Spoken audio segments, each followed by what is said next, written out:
Hello friends, welcome to day trader Telugu and good evening. Sensex 119 points gain అయి 62,547 దగ్గర close అయితే, Nifty 46 points gain అయి 18,534 దగ్గర క్లోజ్ అయింది. వెరస్ బ్యాంక్ నిఫ్టీ 148 పాయింట్స్ గెయిన్ అయి 43,938 దగ్గర క్లోజ్ అయింది. ఇవాల్టి మార్కెట్ యాక్టివిటీని మీరు గమనిస్తే ఆల్మోస్ట్ 922 అరౌండ్ డే హైస్ దగ్గర ఉంటున్న మార్కెట్ కాస్త 1020 అరౌండ్ కి లో ఫామ్ చేయడం అండ్ ఆ లో నుంచి అగైన్ 150 ఆర్ 2 o'clock అరౌండ్ వరకు మళ్ళీ ఒక స్ట్రాంగ్ ర్యాలీ అండ్ అగైన్ ఒక స్ట్రాంగ్ సెల్ ఆఫ్. ఒక ఇంపార్టెంట్ లెవెల్స్ మధ్యలోనే ఇవాల్టి మార్కెట్ రేంజ్ బౌండ్ లోనే ఉంది, పర్టికులర్ గా బ్యాంక్ నిఫ్టీ.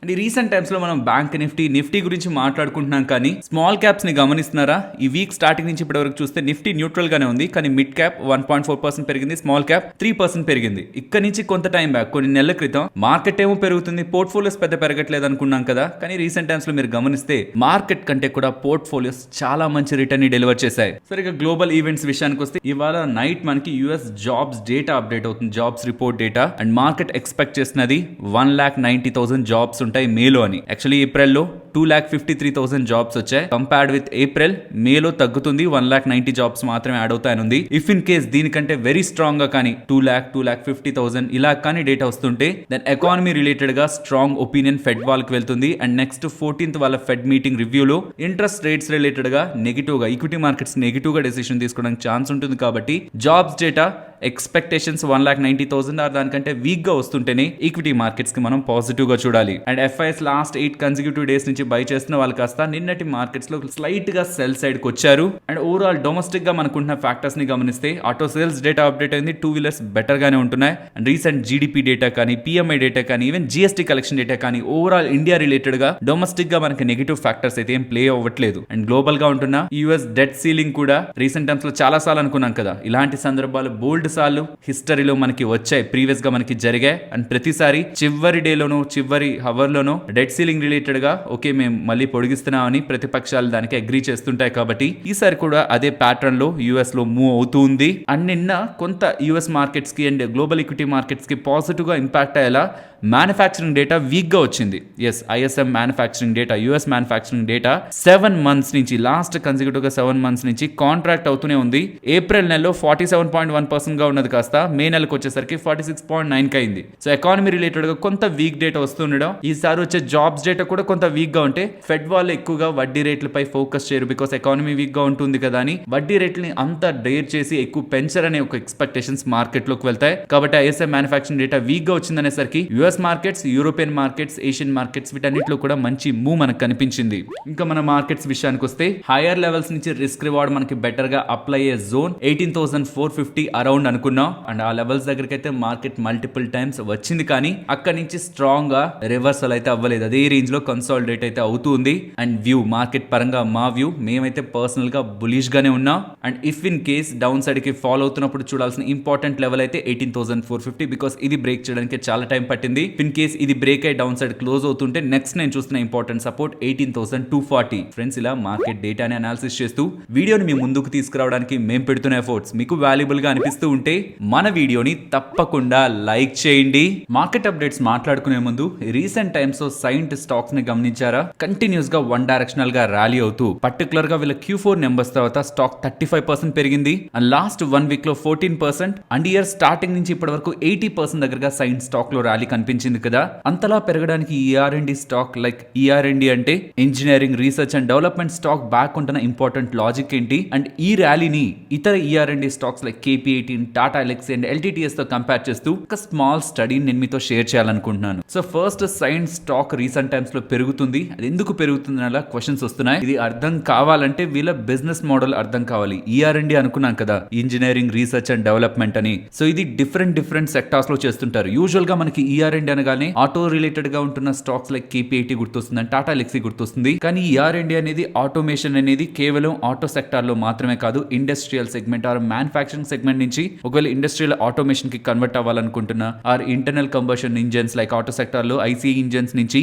ఎలక్ట్రిక్ వెహికల్స్ గా మారాలనుకుంటున్నా అండ్ కనెక్టెడ్ ఫ్యూచర్స్ కోసం కానీ, అండ్ ADAS అంటారు, అసిస్టెంట్ డ్రైవింగ్ సిస్టమ్, వీటి రిలేటెడ్ గా ఆటో సిస్టమ్ లో కావాల్సిన వాటికి కానీ, even health care, manufacturing and industrial automation వీటన్నిటికి కూడా ఈఆర్ఎండి R&D కంపెనీస్ సర్వీసెస్ ఇస్తూ ఉంటాయి. అండ్ ఈ సైంట్ ఏ కేటగిరీ కిందకి వస్తుంది? వీళ్ళ రిలేటెడ్ గా వచ్చే majority of revenues almost 30% of their revenues అనేది ట్రాన్స్పోర్టేషన్ సెగ్మెంట్ నుంచే వస్తుంది. అండ్ ట్రాన్స్పోర్టేషన్ సెగ్మెంట్ రిలేటెడ్ గా మాట్లాడాలంటే ఈ వైరస్ రిలేటెడ్ గా ఉంటున్న సిచ్యువేషన్స్ లో ఈ ఫ్లైట్స్ రిలేటెడ్ గా ఉన్న కంపెనీస్ కంప్లీట్ గా వాళ్ళ స్పెండింగ్స్ ని కట్ చేసుకున్నాయి బికాస్ వాళ్ళకి రెవెన్యూ లేకపోవడం. And most of the transport అంతా ఇంపాక్ట్ అవడంతో సైన్ రిలేటెడ్ గా బిగ్ ఇంపాక్ట్ మనకు క్రియేట్ అయింది. వైరస్ రిలేటెడ్ గా వెరీ హ్యూజ్ ఇంపాక్ట్. ఆ టైంలో ఆల్మోస్ట్ ఒక 180 రూపీస్ వరకు కూడా స్టాక్ ఫాల్ అయిపోయింది. And at the same point of time ఈ ఆటో కంపెనీస్ రిలేటెడ్ గా స్పెండింగ్ అంతలా తగ్గలేదు. ఆ తర్వాత రోజుల్లో కూడా ఆటో కంపెనీస్ పర్టికులర్ గా లగ్జరీ కంపెనీస్ అన్ని కూడా పెద్ద పెద్ద ఆర్డర్స్ వాళ్ళ సెగ్మెంట్ లో బిజినెస్ చేస్తున్న సాఫ్ట్వేర్ కంపెనీస్ కి ఇస్తూ ఉండడం ఈ కేపీఐటీ కానీ టాటా ఎలక్సీ కానీ మిగతా ఐటీ కంపెనీస్ తో పోలిస్తే చాలా స్ట్రాంగ్ రిటర్న్స్ ని డెలివర్ చేస్తూ వచ్చాయి. ఆ టైంలో సైన్ stock very neutral to range bound లోనే మిగిలిపోయింది. కానీ లాస్ట్ 1 year నుంచి జరిగిన సినారియోని అర్థం చేసుకుంటే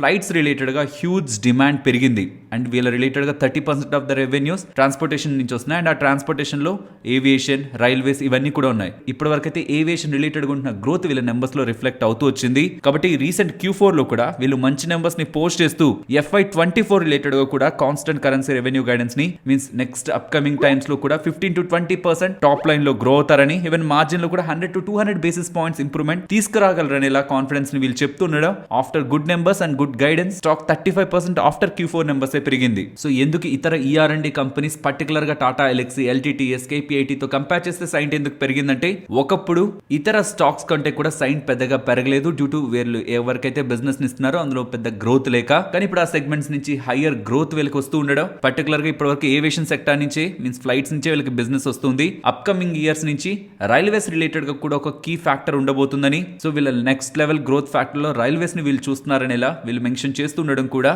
మార్కెట్ ఎక్స్పెక్టేషన్స్ ని పెంచుతుండడం స్టాక్ ర్యాలీ బ్యాక్ ఉంటున్న ఇంపార్టెంట్ రీజన్. సరే ఇంతలా పెరిగాక వాల్యుయేషన్స్ ఒకసారి గమనిస్తే సైంట్ 80% పెరిగాక కూడా ఇయర్ లో ఇది FY25 price turning multiples estimates కి సైంట్ కేవలం 20 times లోనే ట్రేడ్ అవుతుంది. వెరస్ మనం టాటా ఎలక్సీ చూస్తే 52 times, KPIT technologies 55 times and L&T technologies 27 times దగ్గరగా కంపేర్డ్ విత్ సైంట్ ఇతర ER&D ప్లేయర్స్ ఎక్కువ ఎక్స్పెన్సివ్ వాల్యుయేషన్ లో ట్రేడ్ అవుతున్నారు. అండ్ వీళ్ళ రిలేటెడ్ గా ఉన్న ఇంపార్టెంట్ థింగ్స్ ని మాట్లాడుకుంటే వీళ్ళు కొత్త CEO ని అనౌన్స్ చేశారు, కార్తిక్ గారిని. అండ్ తన CEO అండ్ ED గా వ్యవహరిస్తారు కొత్త CEO గా. అండ్ ఈవెన్ వీళ్ళ రిలేటెడ్ గా ఉంటున్న డిజైన్ అండ్ మ్యానుఫ్యాక్చరింగ్ బిజినెస్ ని కూడా డీమర్జ్ చేసి సెపరేట్ ఎంటిటీగా లిస్ట్ చేస్తారన్న ప్లాన్స్ కూడా వీళ్ళకున్నాయని ప్రీవియస్ గా అప్డేట్ చేశారు. సో ఇవి సైంట్ బ్యాక్ ఉంటున్న ఇంపార్టెంట్ రీజన్ అండ్ వీళ్ళ ర్యాలీ బ్యాక్ ఉంటున్న ఇంపార్టెంట్ లాజిక్. ఒకప్పుడు ER&D ప్లేయర్స్ లో సైడ్ నే మనకు వినిపించేది కాదు, ఇతర ప్లేయర్స్ రిలేటెడ్ గానే బజ్ ఉండేది. కానీ రీసెంట్ టైమ్స్ లో ట్రాన్స్పోర్టేషన్ సెగ్మెంట్ వీళ్ళ మెజారిటీ ఆఫ్ రెవెన్యూస్ ని కాంట్రిబ్యూట్ చేసిన సెగ్మెంట్ నుంచి మంచి గ్రోత్ వస్తూ అప్కమింగ్ టైమ్స్ లో కూడా మేము మంచిగా పర్ఫార్మ్ చేస్తామని వీళ్ళ కాన్ఫిడెన్స్ ని చూపిస్తూ ఉండడమే సైంట్ రీసెంట్ టైమ్స్ లో మంచి నెంబర్స్ ని పోస్ట్ చేస్తూ గైడెన్స్ ని ఇస్తున్న ప్రతిసారి స్టాక్ రిలేటెడ్ గా ఇలాంటి స్ట్రాంగ్ ర్యాలీ కనిపించింది. నెక్స్ట్ ఆటో సెక్టర్ రిలేటెడ్ గా టోటల్ సేల్స్ అయితే మనకి అప్డేట్ అయ్యాయి. 2-wheelers రిలేటెడ్ గా హీరో వాళ్ళు, బజాజ్ వాళ్ళు, TVS వాళ్ళు అండ్ ఐషర్ వాళ్ళు నెంబర్స్ ని పోస్ట్ చేశారు. Year on year comparison and month on month comparison లో డేటా ఎలా ఉందనేది మీరు ఇక్కడ స్క్రీన్ పైన గమనించొచ్చు. మీన్స్ ఇప్పుడు ఉంటున్న మే నెంబర్స్ ని లాస్ట్ ఇయర్ మే నెంబర్స్ తో కంపేర్ చేస్తే ఎలాంటి సేల్స్ ని నమోదు చేశారనేది ఇక్కడ, అండ్ మే నెంబర్స్ ని ఏప్రిల్ నెలతో కంపేర్ చేస్తే ఎలాంటి సేల్స్ ని నమోదు చేశారనేది ఇక్కడ గమనించొచ్చు. యూజువల్ గా ఆటో సేల్స్ డేటా మనం ఇయర్ ఆన్ ఇయర్ లోనే కంపేర్ చేస్తుంటాం బికాస్ సీజనాలిటీ ఉంటది కాబట్టి. ఇలా చూస్తే 2-wheelers రిలేటెడ్ గా ఎక్స్పెక్టేషన్స్ కంటే బెటర్ నెంబర్స్ వచ్చాయి. ఎక్స్పోర్ట్స్ వీక్ గానే ఉన్నాయి. యాక్చువల్లీ చాలా టైం బ్యాక్ నుంచి 2-wheeler ఎక్స్పోర్ట్స్ వీక్ గానే ఉన్నాయి. బట్ ఈసారి సీక్వెన్షియల్ గా క్వార్టర్ ఆన్ క్వార్టర్ కంపారిజన్ లో ఎక్స్పోర్ట్స్ రిలేటెడ్ గా గ్రోత్ కనిపించింది. అందరికంటే బెస్ట్ గా నెంబర్స్ ని డెలివర్ చేసింది ఐషర్ మోటార్స్ వాళ్ళు. చాలా మంచి నెంబర్స్ ని డెలివర్ చేశారు రాయల్ ఎన్ఫీల్డ్ రిలేటెడ్ గా. Next passenger vehicles Tata Motors related గా ప్యాసింజర్ వెహికల్స్ ఎక్స్పెక్టేషన్స్ కంటే ఇయర్ ఆన్ ఇయర్ కంపారిజన్ మీరు క్లియర్ గా గమనించవచ్చు. వాటికంటే కొంత డౌన్ లోనే ఉంటున్నా ఓవరాల్ అది పాజిటివ్ గానే ఉంది. M&M వాళ్ళు బెటర్ గానే నెంబర్స్ ని డెలివర్ చేశారు. బట్ మార్కెట్ ఇంకా అంతకు మించి ఎక్స్పెక్టేషన్స్ లో ఉంది. Whereas coming to commercial vehicle sales Tata Motors వాళ్ళు డిసప్పాయింట్ చేశారు. రిమైనింగ్ వాళ్ళు మార్కెట్ ఎస్టిమేట్స్ కి నియర్ గానే ఉంది. అండ్ 3-wheelers మిక్స్డ్ గా ఉన్నాయి. బజాజ్ ఆటో అండ్ M&M వాళ్ళు బెటర్ గా పర్ఫార్మ్ చేస్తుంటే Atul auto and TVS motors related గా బిలో ఎక్స్పెక్టేషన్స్ నెంబర్స్ వస్తున్నాయి. అండ్ ట్రాక్టర్ సేల్స్ వీక్ గానే ఉంటున్నాయి. సో ఓవరాల్ ఈసారి కొంత స్టాండ్ అవుట్ అవుతున్నది అయితే 2-wheeler ప్లేయర్స్. అందులో Asian Motors, royal Enfield sales అయితే బెటర్ గా వచ్చాయి. అండ్ రెస్ట్ ఆఫ్ ద వాళ్ళు కూడా హీరో, బజాజ్, TVS వీళ్ళందరూ కూడా బెటర్ గానే పర్ఫార్మ్ చేశారు. నెక్స్ట్ గ్లోబల్ స్పిరిట్స్ గురించి మాట్లాడుకోవాలి. స్టాక్ రిలేటెడ్ గా రీసెంట్ టైమ్స్ లో చాలా కామెంట్స్ వస్తున్నాయి. హైయర్ ప్రైజెస్ లో ఎంటర్ అయ్యాం. రీసెంట్ టైమ్స్ లో మనకి స్టాక్ రిలేటెడ్ గా పెద్దగా మూలేదు ఏం చేయాలని. బట్ ఫ్రెండ్స్ ఇలా హోల్డ్ చేయాలా, సెల్ చేయాలా అండ్ టార్గెట్ ఎంత, ఇవి వర్డ్స్ కి మనం కరెక్ట్ గా హోల్డ్ చేయండి, బై చేయండి, సెల్ చేయండి, టార్గెట్ ఇది, ఇలాంటివి మనం పబ్లిక్ ప్లాట్ఫామ్స్ లో అంత డైరెక్ట్ గా స్టేట్మెంట్స్ ఇవ్వడం కరెక్ట్ కాదు. నేను ఏ వీడియోస్ లో ప్రీవియస్ వీడియోస్ లో కూడా గమనిస్తే బిజినెస్ రిలేటెడ్ గా మాట్లాడాను, ఎందుకు నేను పాజిటివ్ గా ఉన్నానో మాట్లాడాను. అండ్ ఆ స్టాక్ రిలేటెడ్ గా ఉంటున్న గ్రోత్ ప్రాస్పెక్ట్స్, పాజిటివ్స్, నెగిటివ్స్ వీటి గురించే మనం మాట్లాడుకుంటూ ఉంటాం. రీసెంట్ రిజల్ట్స్ నెంబర్స్ లో గ్లోబల్ స్ప్రెడ్స్ రిలేటెడ్ ఉన్న రీసెంట్ రిజల్ట్స్ లో ప్రీవియస్ గా ఉంటున్న వీక్నెస్ రీసెంట్ నెంబర్స్ లోకి లేదు. రీసెంట్ నెంబర్స్ స్టేబుల్ గానే ఉన్నాయి. పర్టికులర్ గా మార్జిన్ కంప్రెషన్ ఇక్కడ నుంచి ఏ రీజన్ తో అయితే స్టాక్ ప్రైస్ ఫాలో అయిందో చాలా హై నుంచి ఆల్మోస్ట్ 1400 లెవెల్స్ నుంచి ఏ రీజన్స్ తో అయితే ఫాలో అయిందో అదే రీజన్స్ రీసెంట్ నెంబర్స్ లో లేదు. రీసెంట్ నెంబర్స్ లో స్టెబిలిటీ ఉంది. పర్టికులర్ గా మార్జిన్ రిలేటెడ్ గా సీక్వెన్షియల్ గా ఇంప్రూవ్మెంట్ ఉంది. కాబట్టి పర్సనల్ గా నా ఒపీనియన్ నేను గ్లోబల్ స్ప్రెడ్స్ రిలేటెడ్ గా హోల్డ్ చేస్తున్నాను. నెంబర్స్ నాకు బాగున్నాయి అనిపించింది recent quarters. So holding global spreads related గా నేను కంటిన్యూ చేస్తున్నాను. అండ్ ఇవాళ పెరగడానికి ఎటువంటి రీజన్ కూడా లేదు. నెంబర్స్ బాగున్నాయి. అదొక్కటే ప్రెసెంట్ గ్లోబల్ స్ప్రెడ్స్ రిలేటెడ్ గా నాకు పాజిటివ్ గా కనిపిస్తున్న ఇంపార్టెంట్ పాయింట్. అండ్ ఆ నెంబర్స్ ని కూడా మనం ఈ న్యూస్ వీడియోలో క్లియర్ గా డిస్కస్ చేసుకున్నాం. మీరు ఒకవేళ ఫ్రీ టైం ఉంటే ఈ న్యూస్ వీడియోని గమనించండి. ఫ్రెండ్స్, ఇలా న్యూస్ అప్డేట్స్ ని అనాలిసిస్ చేస్తూ మీ ముందుకి కంటెంట్ తీసుకురావడానికి మేం పెడుతున్న ఎఫర్ట్స్ మీకు వాల్యుబుల్ గా అనిపిస్తూ ఉంటే మన వీడియోని తప్పకుండా లైక్ చేయండి. నెక్స్ట్ బయోకాన్ గురించి మాట్లాడుకోవాలి. వీళ్ళు యాక్చువల్లీ అడాలిముమాబ్ రిలేటెడ్ గా బయోసిమిలర్ ని జూలైలో లాంచ్ చేద్దాం అనుకున్నారు. యాక్చువల్లీ ఇది ఒక పెద్ద మార్కెట్ అడాలిముమాబ్ అనేది. బికాస్ ఇది ఒక డిసీజ్ కాదు, మల్టిపుల్ వాటికి యూజ్ చేసే డ్రగ్ ఇది. ఆర్థరైటిస్ కానీ, సోరియాసిస్ కానీ, అండ్ కాన్స్ డిసీజ్, అల్సరేటివ్ కాలైటిస్, వీటన్నిటికి కూడా ఈ డ్రగ్ ని యూజ్ చేస్తారు. సో ఈ అడాలిముమాబ్ రిలేటెడ్ గా మీన్స్ ఈ ఆటో ఇమ్యూన్ డిసీజెస్ రిలేటెడ్ గా వచ్చే ఇంపాక్ట్ ని తొలగించడానికి ఈ అడాలిముమాబ్ రిలేటెడ్ గా డ్రగ్ రిలేటెడ్ గా ఉన్న బయోసిమిలర్ ని బయోకాన్ వాళ్ళు జూలైలో లాంచ్ చేస్తారన్న ఒక బిగ్ పాజిటివ్ గా అయితే బయోకాన్ రిలేటెడ్ గా స్టాండ్ అయింది. బికాస్ ఈ అడాలిముమాబ్ రిలేటెడ్ గా నియర్లీ $20 బిలియన్ దగ్గరగా మార్కెట్ ఉంది. ఎస్, మిలియన్ కాదు, బిలియనే. సో అంత పెద్ద మార్కెట్ లోకి బయోకాన్ వాళ్ళు డ్రగ్ లాంచ్ చేస్తున్నారంటే చాలా మంచి సేల్స్ ఉంటాయి, నాకు ఎక్స్పెక్టేషన్స్ వస్తుంది కదా. బట్ ఇంకొంత ఫర్దర్ గా స్టడీ చేస్తే అర్థమైంది ఏంటంటే ఈ అడాలిముమాబ్ రిలేటెడ్ గా 2 కాన్సంట్రేషన్స్ లో వేరియంట్స్ ఉన్నాయి. ఒకటి లో కాన్సంట్రేషన్, ఇంకొకటి హై కాన్సంట్రేషన్. ఈ high concentration majority of the adalimumab market ని కంట్రోల్ చేస్తుంది. ఆల్మోస్ట్ $20 బిలియన్ లో $15 to $17 బిలియన్ దగ్గరగా హై కాన్సంట్రేషన్ వేరియంట్ తీసుకుంటది. వెరస్ ఈ లో concentration variant $3 to $5 billion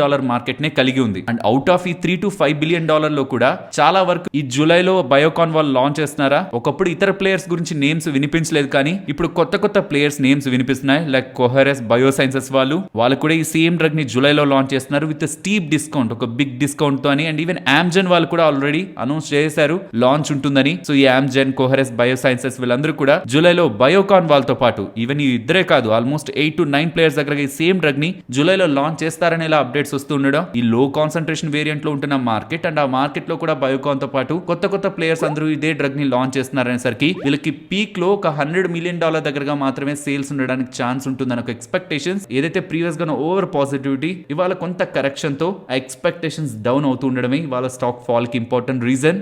and next NSE వాళ్ళ దగ్గర నుంచి June 2nd ఒక ఇంపార్టెంట్ సర్క్యులర్ బ్రోకర్స్ కి వెళ్ళిందని. QSBs అంటే ఐడియా ఉంది కదా, క్వాలిఫైడ్ స్టాక్ బ్రోకర్స్. ఇండియాలో ఉంటున్న టాప్ బ్రోకర్స్ అందరినీ కూడా ఈ కేటగిరీలోకి తీసుకొచ్చారు. సో దట్ వీళ్ళ మీద ఎన్ఎస్ఈ వాళ్ళు, ఆ సెబీ వాళ్ళు ఇంకా ఎక్కువ విజిలెన్స్ ని ఇంకా వాళ్ళ మీద ఎక్కువ సర్వేలెన్స్ ని పెడుతూ ఎంటైర్ ఇండియన్ స్టాక్ మార్కెట్ యొక్క ఇంటిగ్రిటీని కాపాడాలని. సో ఈ ఎన్ఎస్ఈ వాళ్ళు June 2nd ఈ QSBs కి మీన్స్ మనం వాడుతున్న బ్రోకర్స్ కి ఒక సర్క్యులర్ ని పంపించారని. అందులో ఎవరెవరైతే deep out of the money options ని ట్రేడ్ చేస్తున్నారో వాళ్ళపై కొంత ఫోకస్ ని పెట్టాలని. బికాస్ ఈ deep out of the money options ని యూజ్ చేసి బోగస్ లాసెస్ ని క్రియేట్ చేయడం అండ్ సర్క్యులర్ ట్రేడింగ్ చేయడం, ఈ యాక్టివిటీస్ ని చేస్తున్న వాళ్ళు ట్యాక్స్ లయబిలిటీస్, వాళ్ళ ట్యాక్స్ ని తగ్గించుకునే ప్రయత్నం చేస్తున్నారని ఇలా ఎన్ఎస్ఈ వాళ్ళు సర్క్యులర్ ని పంపించారని అప్డేట్ చేస్తున్నారు. Deep out of the money options ని యూజ్ చేసి ట్యాక్స్ ని ఎలా తగ్గించుకుంటారు ఫ్రెండ్స్? ఇది ఇల్లీగల్ యాక్చువల్ గా. సో నేనేంటంటే లెట్స్ సే నాకు ప్రాఫిట్ ఉంది అనుకుందాం, నేను యాక్చువల్లీ దానికి ట్యాక్స్ కట్టాలి. సో FNO నుంచి నాకు ప్రాఫిట్ వచ్చింది. ఆ ప్రాఫిట్ ని తగ్గించుకోవడానికి నాకు FNO లాస్ ని సెట్ ఆఫ్ చేయగలను అనుకోండి నేను.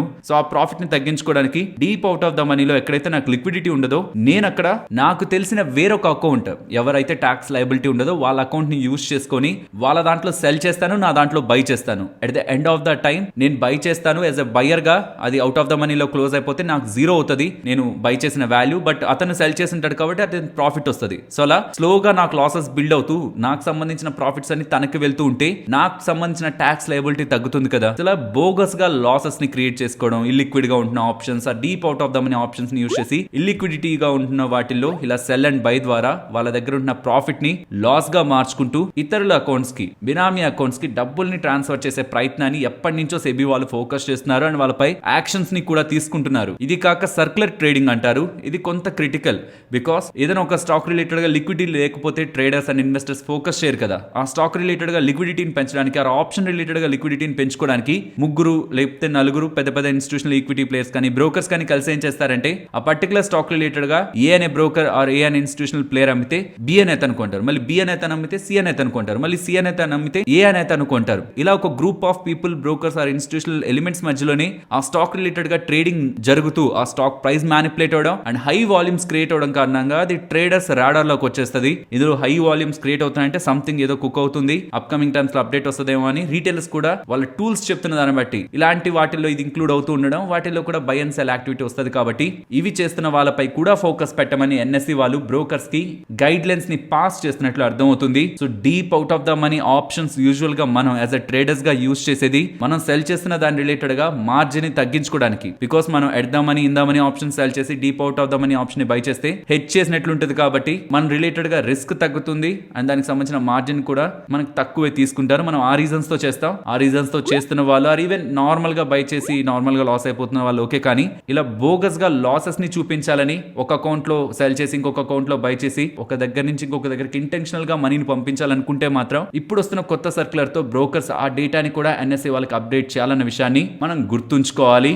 నెక్స్ట్ ఈ న్యూ ఏజ్ టెక్ స్టాక్స్ ని గమనించారా? లైక్ పేటిఎం కానీ జొమాటో కానీ నైకా ఇవన్నీ కూడా ఇంట్రాడే సెషన్స్ లో బాగానే పెరిగాయి. వీటి రిలేటెడ్ గా ఏదైనా ఇంపార్టెంట్ అప్డేట్స్ ఉన్నాయని గమనించే ప్రయత్నం చేస్తే పేటిఎం రిలేటెడ్ గా అప్కమింగ్ టైమ్స్ లో వివిధ ఇన్వెస్టర్స్ తో మీట్ అయితే ఉంది. సో ఏ ఇన్వెస్టర్స్ తో ఏ డేస్ లో మీట్ అవుతున్నారు అనేది మనం స్క్రీన్ పైన గమనించవచ్చు. అండ్ జొమాటో రిలేటెడ్ గా అయితే ఓఎన్డీసీ రిలేటెడ్ గా ఇన్సెంటివ్స్ రివిజన్ అవుతూ ఉండడం జొమాటో స్టాక్ ర్యాలీ అవుతుంది. యూజువల్ గా జొమాటో వాళ్ళు మనకి మీన్స్ కస్టమర్స్ కి అండ్ రెస్టారెంట్స్ కి మధ్యలో ఒక ప్లాట్ఫామ్ లో వ్యవహరిస్తారు.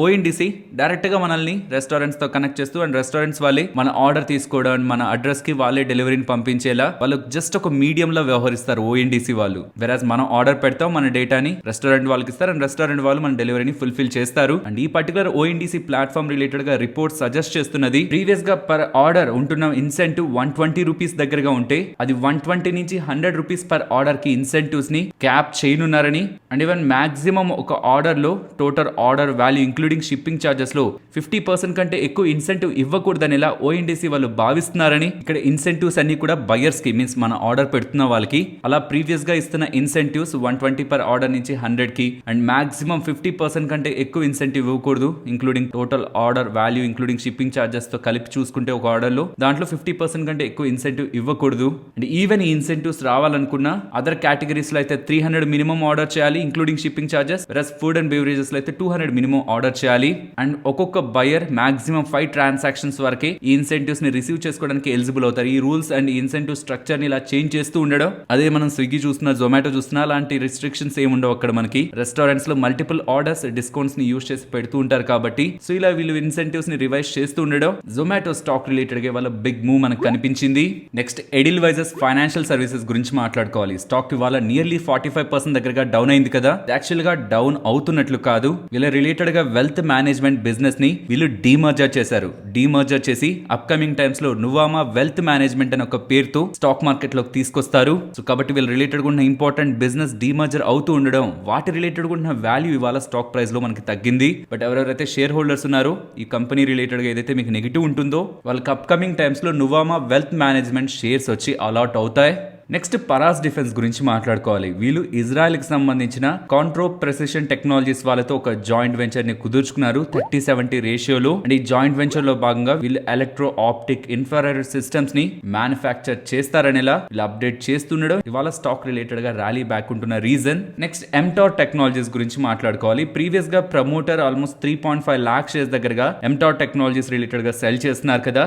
దాన్ని బై చేసిన వాళ్ళు సొసైటీ జనరల్ వాళ్ళు ఆల్మోస్ట్ ప్రమోటర్ సెల్ చేసిన దాంతో పాటు ఇంకా అడిషనల్ గా స్టేక్ ని ఎంటార్ టెక్నాలజీస్ లో యాడ్ చేసుకున్నారు. ఈ సొసైటీ జనరల్ అనేది ఒక ఎఫ్పిఐ యూరోప్ కి సంబంధించిన వాళ్ళు. నెక్స్ట్ నిఫ్టీ అలాగే bank Nifty support and resistance. Nifty levels అయితే ఇవే ప్రెసెంట్ లెవెల్స్ నుంచి down side 18,450 and above 18,590 and bank Nifty support 43,840 and resistance ఈ మొత్తం ఈ జోన్ అంతా కూడా మనకి రెసిస్టెన్స్ 44,042 44,120 ఎంటైర్ జోన్ అంతా రెసిస్టెన్స్ చూస్తున్నాను. ఇఫ్ ఇది బ్రేక్ అయితే 44,270 ని ఇంపార్టెంట్ రెసిస్టెన్స్ గా గమనిస్తున్నాను. అండ్ ఆప్షన్ చైన్ విషయానికి వస్తే రీసెంట్ గా అనుకుంటున్నది 18,900 టు 18,400 ఈ 500 పాయింట్ రేంజ్ ని గమనిస్తున్నాను. ఇఫ్ ఇన్ కేస్ ఇంట్రాడే లో 18,450 బిలో ఒకవేళ క్యాండిల్ క్లోజ్ అవుతుంటే, ఇఫ్ నేను రిస్క్ తీసుకోకూడదు 18,400 బిలో అయ్యేంత వరకు నేను క్లోజింగ్ కోసం చూస్తే నేను లాస్ అవుతాను, ఎక్కువ మార్జిన్ ఆఫ్ రిస్క్ నేను ఎక్కువ తీసుకోకూడదు అనుకుంటున్నానంటే 18,450 నాకు ఒకవేళ 15 మినిట్ క్యాండిల్ క్లోజ్ అవుతుంటే ఇంట్రాడేలోనే 18,400 పుట్ ని 18,200 పుట్ కి చేంజ్ చేసుకునే ప్రయత్నం చేస్తాను. బట్ అంతవరకు 18,450 బిలో నాకు ఒక రెడ్ క్యాండిల్ క్లోజ్ అవునంత వరకు కూడా